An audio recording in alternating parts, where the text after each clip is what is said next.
Pancake Day. Ayan, another bonding with Team Kakazu. Ayan, so paano natin ginawa? Ayan, prepare lahat.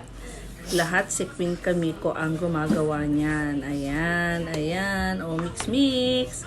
O, diba? O. Lagay ng powder, pancake powder. Yan, mix. O, lagyan natin ng milk para mas masarap. Yum. And open na natin yung lulutuan. Ayan. Yan po ang ating paglulutuan for today ng ating pancake. Ayan. So, ilalagay na po natin ang ating, wait muna. Prepare muna natin yung pang-mix natin sa ating pancake. Yan. Super yummy yan. Yan ang nakuhang idea ni Kamiko nang bumili siya dun sa nagtitinda ng pancake. Ayan. Lagyan natin yan.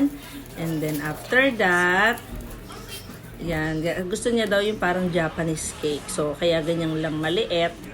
Gusto niya maliit para isang bite lang. O, diba? O, yan. Baliktad na natin. Then, lalagay na natin yung Oreo. Ayan.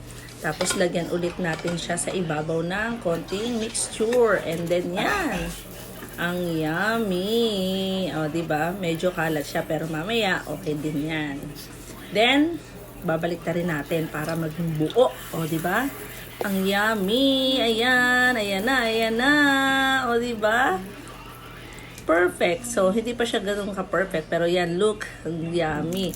Then, nag-try din kaming lagyan ng strawberry flavor. Ayan. O, diba?